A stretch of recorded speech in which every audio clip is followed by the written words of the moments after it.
Indian വ്യോമസേനയുടെ ശക്തിയുടെ പ്രധാന അടിത്തറയായ HAL തേജസ് വീണ്ടും ആകാശത്തേക്ക് ഉയരാൻ ഒരുങ്ങുകയാണ്. 2 മാസം നീണ്ട അനിശ്ചിതത്വത്തിന് ശേഷം ഇപ്പോൾ നിർണായകമായ തിരിച്ചുവരവാണ് സംഭവിക്കാൻ പോകുന്നത്.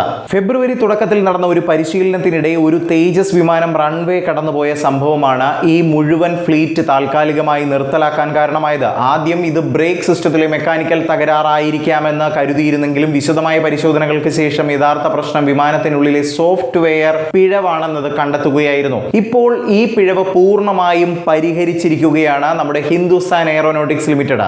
HALന്റെ ചെയർമാനും മാനേജിംഗ് ഡയറക്ടറുമായ ഡോക്ടർ DK സുനിൽ വ്യക്തമാക്കുന്നതനുസരിച്ച് നിലത്തിറക്കിയിരിക്കുന്ന 34 തേജസ് വിമാനങ്ങൾക്ക് വീണ്ടും സർവീസ് അനുമതി ലഭിച്ചിരിക്കുകയാണ്. ഏപ്രിൽ 8-ാം തീയതി മുതൽ ഇവ വീണ്ടും സർവീസിലേക്ക് മടങ്ങുമെന്ന വലിയ വാർത്തയാണ് പുറത്തേക്ക് വരുന്നത്. ഇത് ഇന്ത്യൻ വ്യോമസേനയ്ക്ക് വളരെ നിർണായകമായ ഒരു മുന്നേറ്റം തന്നെയാണ്. കാരണം മുന്നണിയിൽ വിവിധ ദൗത്യങ്ങൾ നിർവഹിക്കുന്നതിൽ തേജസ് പ്രധാന പങ്ക് വഹിക്കുന്ന ഒരു സ്വദേശീയ യുദ്ധവിമാനമാണ്. അതേസമയം പുതിയ പതിപ്പായ HAL തേജസ് Mk-1A നിർമ്മാണത്തിൽ ഇപ്പോഴും വലിയ വെല്ലുവിളികളാണ് നിലനിൽക്കുന്നത്. ഡിസംബർ അവസാനത്തോടെ 20 വിമാനങ്ങൾ കൈമാറണമെന്ന ലക്ഷ്യം ഇതുവരെ കൈവരിക്കാൻ കഴിഞ്ഞിട്ടില്ല എന്നതും വസ്തുതയാണ്. അതേസമയം പുതിയ പതിപ്പായ HAL തേജസ് Mk-1A നിർമ്മാണത്തിൽ ഇപ്പോഴും വലിയ വെല്ലുവിളികളാണ് നിലനിൽക്കുന്നത്.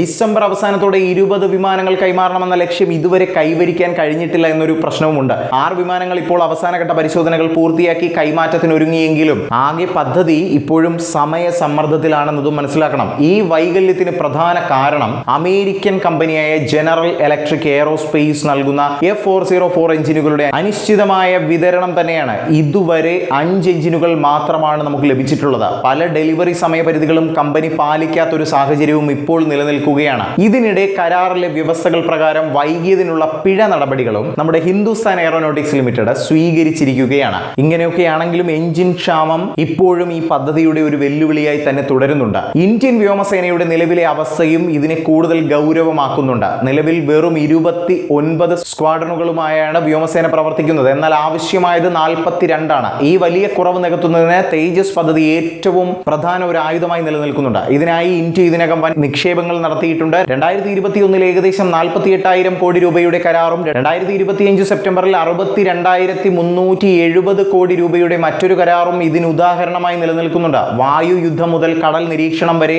കൃത്യമായ ലക്ഷ്യങ്ങളിൽ ആക്രമണം നടത്തുന്നതുവരെ നിരവധി ദൗത്യങ്ങൾ നിർവഹിക്കാൻ കഴിയുന്ന ഒരു മൾട്ടി റോൾ യുദ്ധവിമാനമായാണ് തേജസിനെ രൂപകൽപ്പന ചെയ്തിരിക്കുന്നത്. പ്രത്യേകിച്ച് പുതിയ Mk-1A പതിപ്പുകൾ ഉയർന്ന ഭീഷണി നിലനിൽക്കുന്ന സാഹചര്യങ്ങളിലും പ്രവർത്തിക്കാൻ കഴിയുന്ന വിധത്തിലാണ് വികസിപ്പിച്ചിരിക്കുന്നത്.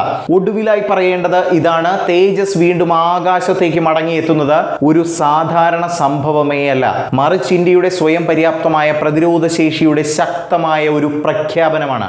എന്തായാലും നമ്മുടെ ഇന്ത്യയെ സംബന്ധിച്ച് ഇതിലും വലുത് നേടിയെടുത്തിട്ടുള്ള ഒരു രാജ്യം തന്നെയാണ്. അതുകൊണ്ട് തന്നെ ഇത്തരത്തിലുള്ള ചെറിയ കാര്യങ്ങളൊക്കെ നമ്മുടെ രാജ്യം നിഷ്പ്രയാസം പൂർത്തീകരിക്കുമെന്നത് നിസ്സംശയം പറയാൻ സാധിക്കും.